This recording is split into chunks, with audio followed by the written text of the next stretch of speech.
జిల్లాలోని minority residential boys school కి రావడం జరిగింది. వచ్చి ఇక్కడ విద్యార్థులను కలిసి విద్యార్థుల సమస్యలు ఏమున్నాయో తెలుసుకుందాం. మా బీఆర్ఎస్ హెల్ప్ లైన్ నంబర్ రాష్ట్ర వ్యాప్తంగా ఏదైతే హెల్ప్ లైన్ నంబర్ మేము పెట్టినామో ఆ హెల్ప్ లైన్ నంబర్ విద్యార్థులతో విదితం చేద్దాం. వాళ్ళకి పరిచయం చేసి అక్కడ నోటీస్ బోర్డులు అతికిద్దాము. ఇక్కడ ఏమైనా ఇష్యూస్ ఉంటే అవి తీసుకుందాం, కలెక్ట్ చేసుకుందాం అనే ఉద్దేశంతో మేము ఇవాళ సదుద్దేశంతో వస్తే మళ్ళీ ఇక్కడ ప్రిన్సిపాల్ గారు ఆర్ఎం గారు ఆదేశాల మీదుగా పోలీసులను పిలిపించి అన్యాయంగా అక్రమంగా గేట్ దగ్గరే ఆపిచ్చి లోపలికి మమ్మల్ని విద్యార్థులను కలవనీయకుండా చేస్తున్నారు. ఒకటే విషయం నేను అడుగుతున్నా ఇక్కడ జిల్లా అధికారులను, ఎందుకు 3 రోజుల నుంచి మమ్మల్ని విద్యార్థులను కలవనీయకుండా చేస్తున్నారు? ఎందుకు ఏం దాయాలనుకుంటున్నారు? ఏమున్నాయి లోపలని మమ్మల్ని గాని మీడియాని గాని మా ద్వారా వచ్చే మీడియాని గాని లోపల అలౌ చేస్తలేరు. ఎందుకంటే మొన్న మేము Utnoor boys high school minority residential school లో పోయి చూస్తే వాటర్ ఇన్ఫెక్షన్ వల్ల 230 మంది ఉంటే 190 మందికి పైగా తీవ్రమైన స్కిన్ డిసీజ్ తో బాధపడుతున్నారు. అతి తీవ్రమైన, ఒక్కొక్కరికి మెడ దగ్గర నుంచి మొదలు పెడితే కాళ్ళ మోకాళ్ళ వరకు స్కిన్ ఇన్ఫెక్షన్ ఉన్నది. ఆ విషయం ప్రిన్సిపాల్ దృష్టికి తీసుకెళ్తే ప్రిన్సిపాల్ వెంకటరత్నం గారి Utnoor boys high school Venkataratnam గారి దృష్టికి తీసుకెళ్తే ఆయన ఏం పట్టనట్టు మాకు జవాబిచ్చి విద్యార్థులు ఏదైనా సమస్య ఆ విషయం మీద వెళ్తే వికెట్లతో కొట్టే రోజులు విద్యార్థులు మాకు చెప్పిన విషయాలు. ఇటువంటి విషయాలు బయటపడతాయి. ప్రభుత్వ అసమర్థత బయటపడుతుంది, ప్రభుత్వ ద్వంద్వ వైఖరి బయటపడుతుంది, ప్రభుత్వ గురుకులాల మీద ప్రభుత్వ నిర్లక్ష్యం బయటపడుతుంది అనే ఉద్దేశంతో ఈ రోజు ఒక విద్యార్థి సంఘ నాయకులను, బీఆర్ఎస్ నాయకులను, బీఆర్ఎస్ పార్టీ అందరినీ లోపల అలౌ చేస్తలేరు. ఎందుకంటే మొన్నటి వరకు ఎక్కడ కూడా ఏ విద్యార్థి సంఘమైనా విద్యార్థుల దగ్గరికి వెళ్తుంది. హాస్టల్లో ఏమున్నాయి, అవసరమైతే వాళ్ళ దగ్గర భోజనం చేసి ఎట్లున్నది, భోజనం క్వాలిటీ ఎట్లున్నది, మెస్ ఛార్జీలు వస్తున్నాయా వస్తలేవా, హాస్టల్ నిధులు కూడా చేసిన రోజులు ఉన్నాయి కదా. నేను అడుగుతున్నాయి వాళ్ళ అధికారంలో ఉన్న ఎన్ఎస్సీ రాష్ట్ర అధ్యక్షుడు బల్మూరి వెంకట్ని, మీరు మా ప్రభుత్వం ఉన్నప్పుడు, మీరు ప్రతిపక్షంలో ఉన్నప్పుడు ఎన్నిసార్లు హాస్టల్ నిధులు చేయలేదు? ఆ రోజు మేము ఇట్లానే ఆపగలిగినామా?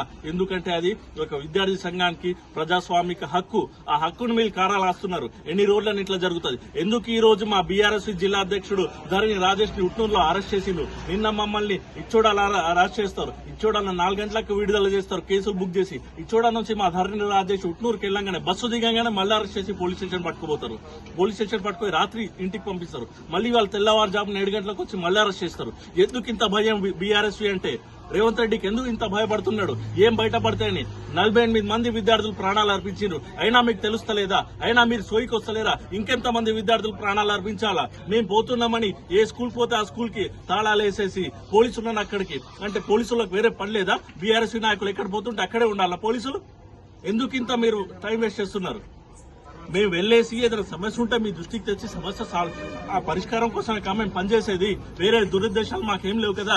గతంలో ఎన్నడూ లేని విధంగా కేసీఆర్ గారు దాదాపు 800 గురుకులాలు పెట్టిండు. రాష్ట్రం దేశంలో ఎక్కడ కూడా లేవు మైనార్టీ రెసిడెన్షియల్ స్కూల్స్ అనేవి కేసీఆర్ గారు టీఆర్ఎస్ ప్రభుత్వంలో వచ్చింది. ఆనాడు ఎట్లుండే, ఒక్కొక్క విద్యార్థి మీద 80,000 నుంచి 1,25,000 వరకు ఖర్చు పెట్టిండ్రు. ఆ రోజు గురుకుల్ మైనార్టీ రెసిడెన్షియల్ గురుకుల విద్యార్థులు నాసా వారికి వెళ్తుంటే ఇక నిమ్స్కి వెళ్లాల్సిన పరిస్థితి వచ్చింది. ఇంత దిగజారిపోయింది. అయినా మీరు సోయికి వస్తలేరు, సంబరాలు చేసుకుంటారు. ఇవన్నీ ఎన్నో రోజులు గడవవు. ఎన్ని అరెస్టులైనా ఎన్నైనా మేము ఈ నిర్మాణంగా బీఆర్ఎస్ గురుకుల బాట అనేది ఆపము. ఎట్టి పరిస్థితుల్లో ఈ రోజు మేము ఏదో ప్రజాస్వామికంగా కొంతమంది మేము వచ్చి ఇట్లా పోయి కలిసి వద్దామనుకుంటున్నాం. ఇదే కనుక రేపు ఎల్లుండి కొనసాగితే ప్రతి ఒక్కరు ఈ ఆదిలాబాద్ లో ఉన్న బీఆర్ఎస్ కార్యకర్తలందరూ ఎక్కడికక్కడ గురుకులాన్ని ముట్టడిస్తారు. ఎక్కడికక్కడ గురుకులాన్ని ముట్టడిచ్చి వాళ్ళని బయటికి లాకుండా మేము లోపల ఇక్కడ ఉన్న సమస్యలు బయటికి తెస్తాం. ఇప్పటికైనా గ్రహించి మమ్మల్ని వెళ్ళనీయండి. నేను జిల్లాధికారులను ఒకటే రిక్వెస్ట్ చేస్తున్నా. I'm requesting you very sincerely that let us go inside and see what is happening. We will bring it to your notice. I'm requesting to district authorities, district collector and SP, ఒక్కసారి మీరు Utnoor boys high స్కూల్కి వెళ్ళి చూడండి. అక్కడ skin infection తోటి ఎంత బాధపడుతున్నారు విద్యార్థులు. అయినా మీకు ప్రిన్సిపాల్ పట్టడం లేదు. 200 మంది విద్యార్థులు ఉంటే 232 మంది విద్యార్థులు ఉంటే 2 ఫంక్షనింగ్ వాష్రూమ్స్ ఉన్నాయి. తత్మా వాష్రూమ్స్ కి డోర్స్ లేవు. ఆఖరికి వాష్రూమ్స్ లో వాటర్ కాదు కదా, ఆ వాష్రూమ్ సీట్స్ కూడా లేవు. అయినా కూడా పట్టించుకునే పరిస్థితి. అటువంటి పరిస్థితులు ఉన్నాయి కాబట్టే మమ్మల్ని ఇక్కడ చందాలోని బాయ్స్ హై స్కూల్ లోపలికి ఓడిస్తలేరు.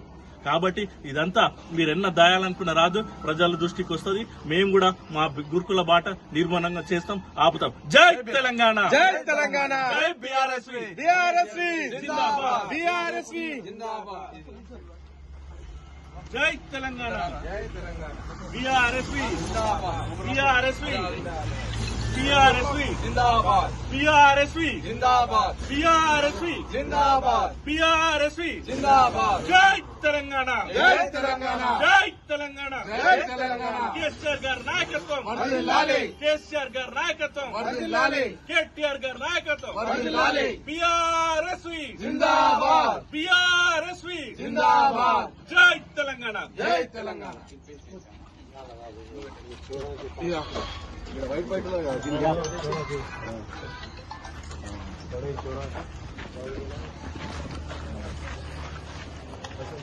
బీఆర్ఎస్వి జిందాబాద్ బీఆర్ఎస్వి జిందాబాద్ బీఆర్ఎస్వి జిందాబాద్ కేసీఆర్ గారి నాయకత్వం వర్ధిల్లాలి కేసీఆర్ గారి నాయకత్వం వర్ధిల్లాలి ఆపలేరు గురుకుల బాటను ఆపలేరు ఇదేమి రాజ్యం ఇదేమి రాజ్యం దొంగల రాజ్యం దోపిడి రాజ్యం ఇదేమి రాజ్యం ఇదేమి రాజ్యం దొంగల రాజ్యం దోపిడి రాజ్యం ఇదేమి రాజ్యం ఇదేమి రాజ్యం రేవంత్ రాజ్యం రాక్షస రాజ్యం ఇదేమి రాజ్యం ఇదేమి రాజ్యం రేవంత్ రాజ్యం రాక్షస రాజ్యం ఇదేమి రాజ్యం ఇదేమి రాజ్యం రేవంత్ రాజ్యం రాక్షస రాజ్యం ఇదేమి రాజ్యం ఇదేమి రాజ్యం రేవంత్ రాజ్యం రాక్షస రాజ్యం బీఆర్ఎస్వి జిందాబాద్ బీఆర్ఎస్వి జిందాబాద్ బీఆర్ఎస్వి జిందాబాద్ జై తెలంగాణ జై తెలంగాణ